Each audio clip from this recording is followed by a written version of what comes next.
नमस्कार दर्शक बंधु जय जगन्नाथ। आज हूँ फेब्रुआरी 28 तारिख रविवार। तेज विलंब न करी आसंतु नजर पकेबा आज दिन ओडिशा तथा देश विदेशर गुरुत्वपूर्ण खबर गुड़िक उपरे। प्रवर्ती खबर राशन कार्ड हिताधिकारी एक गुरुत्वपूर्ण सूचना। समस्त राशन कार्ड हिताधिकारी डिसेम्बर 31 पूर्व यही जरूरी कार्य समाप्त करने को पड़िबो। जदि यही कार्य समय मध्य शेष न हुए तेबे आपणकर राशन कार्ड बंद हो जाई पारे। प्रकृत में डिसेम्बर 31 पूर्व आपणकर राशन कार्ड रे ई-केवाईसी समाप्त करने बाध्यतामूलक। जदि यही ई-केवाईसी समय मध्य समाप्त न हुए तेबे आपनकु जनवरी 1 रु राशन मिलवा बंद हो जिवो। दर्शक बंधु प्रत्येक दिन नुआ नुआ खबर गुड़ी को जानिबा को चाहूले चैनल टी को सब्सक्राइब करी लाइक शेयर मध्य कर दियंतु एवं आपनक मतामत कमेंट माध्यम रे जणांतु। परवर्ती खबर राज्य रे खूब शीघ्र लागू हेबो मुख्यमंत्री बस सेवा बा एमबीएस। एने परिवहन मंत्री विभूति जेना सूचना देइछंती। विद्यालय गणशिक्षा विभाग सह आलोचना सरिथिबा मंत्री कहिसंती। परिवहन विभाग जेमिति क्षति न सहिबो सेनै मध्य आलोचना होईछि। 1422 टी बस जोगे स्कूल पिलांकु मागणा सेवा जोगाई दिया जिवो। उभय एसी एवं नॉन एसी बस रे लागू हेबो एही सेवा। बस रे यात्रा बेले यूनिफॉर्म रे रहिबा सह आई कार्ड पकाइबे छात्र छात्री। केउ रूट रे केते बस चलिबो ताहा ओएसआरटीसी स्थिर करियो बोली मंत्री कहिसंती। परवर्ती खबर डिसेम्बर मासर शेष दिन गुड़िकरे पुरी जगन्नाथ धाम रे भक्तंक संख्या रे तीव्र वृद्धि परिलक्षित होईछि। अधिकारींक अनुसार एही वर्धित भिड़ 2026 नूतन वर्ष जनवरी पर्यंत जारी रहिबो बोली आशा करा जाउछि। पवित्र सहर रे सुरक्षा भिड़ परिचालना एवं नागरिक सुविधा को आहुरी सुदृढ़ करा जाइछि। भक्तंक सुगम प्रवेश एवं प्रस्थान पई सिंह द्वार दे प्रवेश एवं अन्य द्वार दे प्रस्थान व्यवस्था करा जाइछि। भिड़ एवं ट्रैफिक जाम रखिबा पई मंदिर रो बगला धर्मशाला पर्यंत व्यापक बैरिकेडिंग करा जाइछि। तीर्थयात्री को सुविधा एवं सुरक्षा पई प्रशासन नियमित तदारक एवं आवश्यकता अनुसार व्यवस्था सजाड़िबा को योजना करुछि। परवर्ती खबर ओडिशा रे मुख्य निर्वाचन कमिशनर। भारतर मुख्य निर्वाचन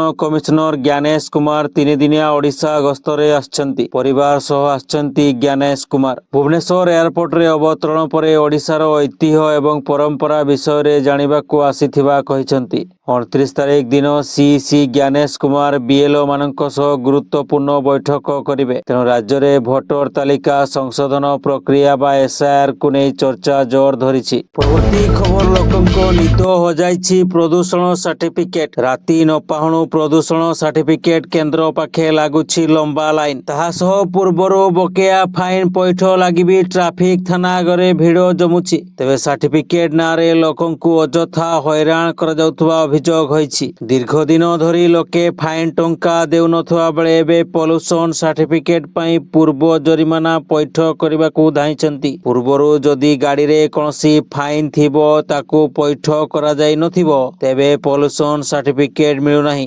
परवर्ती खबर जने डाक्टरंको हस आश्वासना ही रोगी को प्रकृत रे सुस्थ करिथाय बोली शनिवार बुर्ला भीमसार रे अत्याधुनिक सुविधा गुड़िकर लोकार्पण सह एक स्वतंत्र कार्यक्रम रे जोग देवा अवसर रे कहिसंती केंद्र शिक्षा मंत्री धर्मेंद्र प्रधान। श्री प्रधान भीमसार रे प्रथमे 3 टेस्ला एमआरआई कक्षर उद्घाटन करिबा सहित 80 शय्या विशिष्ट स्वतंत्र नवजात शिशु जत्न केंद्र भवनर उद्घाटन करथिले। से कहिसंती एमआरआई मेसिन द्वारा रोगींकर अति सूक्ष्म परीक्षा एवं सठिक रोग निरूपण सहज होई परिबो। नवजात शिशु मानक पई जत्न केंद्र शिशु मृत्युहार ह्रास करिबा सह नवजातंकु जरूरी कालीन चिकित्सा जोगाइबारे सहायक हेबो। परवर्ती खबर मासे परे ओडिशार पाळी पड़िबो। एसआईआर पाद पकाइबा पूर्वरु ओडिशारे पाद थापी ताती मापुछंती भारतर निर्वाचन आयुक्त। मुख्य निर्वाचन कमिशन ज्ञानेश कुमार खलाखली न कहिले भी संकेत देइछंती जे ही 3 दिनिया गस्तरे ही एसआईआर रो शुभ पड़िबो। हेले एबेठू चिंकिलेणी विरोधी आ आरंभ होई गलाणी बयानबाजी। राज्य परे राज्य डेउछि एसआईआर विवाद। बिहार चर्चा थमिनी एबे उत्तर प्रदेश एवं पश्चिम बंग राजनीति रे चालिछि एसआईआर कंपन। तृतीय पर्याय रे ओडिशार पाळी अर्थात आसंता फेब्रुआरी मासरे ओडिशा रे एसआईआर लागू प्रक्रिया आरंभ हेबो।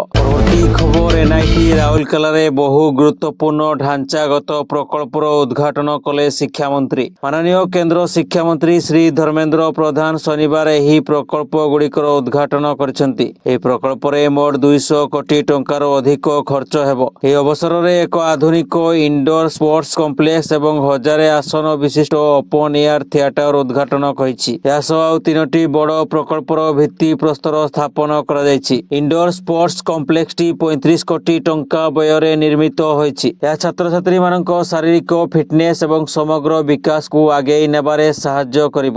ପରବର୍ତ୍ତୀ ଖବର ଆସୁଛି ନୂଆ ବର୍ଷ ଜିରୋ ନାଇଟ୍ ସେଲିବ୍ରେସନକୁ ନେଇ କମିଶନରେଟ ପୁଲିସର ସୁରକ୍ଷା ବ୍ୟବସ୍ଥା କଡ଼ାକଡ଼ି। ଭୁବନେଶ୍ୱରରେ ସୁରକ୍ଷାରେ ନିୟୋଜିତ ହେବେ 15 ପ୍ଲାଟୁନ ପୁଲିସ ଫୋର୍ସ। କେମିତି ଜନସାଧାରଣ ସୁରକ୍ଷିତ ରହି ଜିରୋ ନାଇଟ୍ ସେଲିବ୍ରେସନ କରିବେ ତା ଉପରେ ଗୁରୁତ୍ୱ ଦିଆଯାଇଛି। ଏନେଇ ନିର୍ଦ୍ଦେଶାବଳୀ କମିଶନରେଟ ପୁଲିସ ପକ୍ଷରୁ ଜାରି କରାଯାଇଛି। ବିନା ଅନୁମତିରେ ଜିରୋ ନାଇଟ୍ ସେଲିବ୍ରେସନ ମନା, କଟକଣା ଲଗାଇଲା ଅବକାରୀ ବିଭାଗ। ପରବର୍ତ୍ତୀ ଖବର ବଲିଉଡ ସୁପରଷ୍ଟାର ସଲମାନ ଖାନଙ୍କ ଗତକାଲି ଜନ୍ମଦିନ ଥିଲା। 60ତମ ଜନ୍ମଦିନକୁ ବହୁତ ଉତ୍ସାହ ଏବଂ ହୃଦୟସ୍ପର୍ଶୀ ଶୈଳୀରେ ପାଳନ କରିଥିଲେ। ଅଭିନେତା ତାଙ୍କ ପାନଭେଲ ଫାର୍ମ ହାଉସରୁ ବାହାରକୁ ବାହାରେ ଏକାଠି ହୋଇଥିବା ପାପାରାଜିମାନଙ୍କ ସହିତ ଉତ୍ସବ ପାଳନ କରିଥିଲେ। ସେ ପାପାରାଜିମାନଙ୍କ ସହିତ ଏକ କେକ୍ କାଟି ଫଟୋ ପାଇଁ ପୋଜ ଦେବା ପୂର୍ବରୁ ସେମାନଙ୍କୁ ଏକ କେକ୍ ପ୍ରଦାନ କରିଥିଲେ। ଏଠାରେ ସଲମାନଙ୍କ ଭେନ୍ ସହିତ ବନ୍ଧୁମାନେ ମଧ୍ୟ ରହିଥିଲେ। ମହେନ୍ଦ୍ର ସିଂ ଧୋନି ଏବଂ ହୁମା କୁରେଶୀଙ୍କ ସମେତ ଅନେକ ପ୍ରମୁଖ ବଲିଉଡ ସେଲିବ୍ରିଟି ଜନ୍ମଦିନ ପାର୍ଟିରେ ଯୋଗ ଦେଇଥିଲେ। ପରବର୍ତ୍ତୀ ଖବର ବାଲେଶ୍ୱର ଭାସ୍କରଗଞ୍ଜ ଅଞ୍ଚଳର ଏକ ହୋଟେଲରେ ହତ୍ୟାକାଣ୍ଡ। ହୋଟେଲ ଭିତରେ ଜଣେ ପୁରୁଷଙ୍କୁ କେହି ହତ୍ୟା କରି ଫେରାର ହୋଇଯାଇଛି। ହୋଟେଲ ରୁମରେ ପଡ଼ି ରହିଛି ମୃତଦେହ।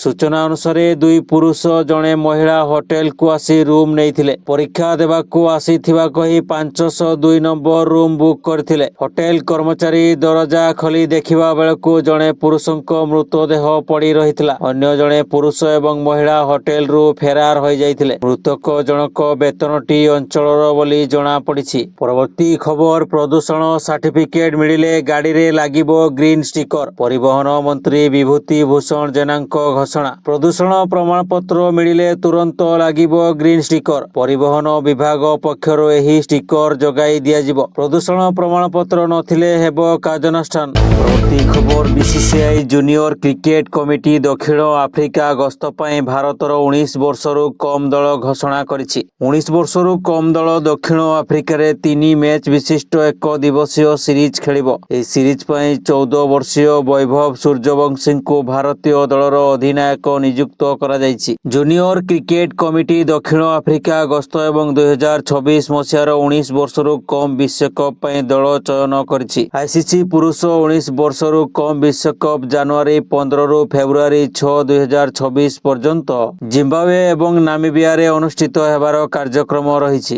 ପରବର୍ତ୍ତୀ ଖବର ପୁଷ୍ପା 2 ଚଳଚ୍ଚିତ୍ରର ସ୍ପେଶାଲ ସ୍କ୍ରିନିଂ ସମୟରେ ହୋଇଥିବା ଦଳା ଚଟକା ମାମଲାରେ ହାଇଦ୍ରାବାଦ ପୁଲିସ ଚାର୍ଜସିଟ୍ ଦାଖଲ କରିଛି। ପୁଲିସ ଅଭିନେତା ଅଲ୍ଲୁ ଅର୍ଜୁନଙ୍କ ସମେତ ସମୁଦାୟ 24 ଜଣଙ୍କୁ ଅଭିଯୁକ୍ତ କରିଛି। ଚିକଡ଼ପଲ୍ଲୀ ପୁଲିସ ଦ୍ୱାରା ଦାଖଲ କରାଯାଇଥିବା ଏହି ଚାର୍ଜସିଟ୍ରେ ଅଲ୍ଲୁ ଅର୍ଜୁନଙ୍କୁ A11 ଭାବେ ନାମିତ କରାଯାଇଛି। ଏଥିସହ ସନ୍ଧ୍ୟା ଥିଏଟରର ମାଲିକ A1 ଥିଏଟରର ପରିଚାଳନା କମିଟି ଅଲ୍ଲୁ ଅର୍ଜୁନଙ୍କ ମ୍ୟାନେଜର ବ୍ୟକ୍ତିଗତ କର୍ମଚାରୀ ଏବଂ 8 ଜଣ ବାଉନ୍ସରଙ୍କ ନାମ ମଧ୍ୟ ଏଥିରେ ରହିଛି। ତଦନ୍ତକାରୀ ଅନୁଯାୟୀ ଭିଡିଓର ଆଶଙ୍କା ଥାଇ ମଧ୍ୟ ଅଲ୍ଲୁ ଅର୍ଜୁନ ଥିଏଟରକୁ ଯାଇଥିବାରୁ ତାଙ୍କୁ ଜଣେ ଅଭିଯୁକ୍ତ ଭାବେ ଅନ୍ତର୍ଭୁକ୍ତ କରାଯାଇଛି। ପରବର୍ତ୍ତୀ ଖବର ଏବେ ଆଉ ପାଉଁଜି ଗହଣା ମୂର୍ତ୍ତି କିଣିବା ହେବ ମହଙ୍ଗା। କାରଣ ନୂଆ ବର୍ଷ ପୂର୍ବରୁ ପୁଣି ଚମକିଲାଣି ରୂପା। ସୁନା ପରେ ଏବେ ବଢିଲା ରୂପାର ଭାଉ। ବଜାରରେ ଏବେ ରୂପା ଦର ହୁ ହୁ ହୋଇ ବଢୁଛି। ଭୁବନେଶ୍ୱରରେ ରୂପା କେଜି 2.5 ଲକ୍ଷ ଟଙ୍କାରୁ ଅଧିକ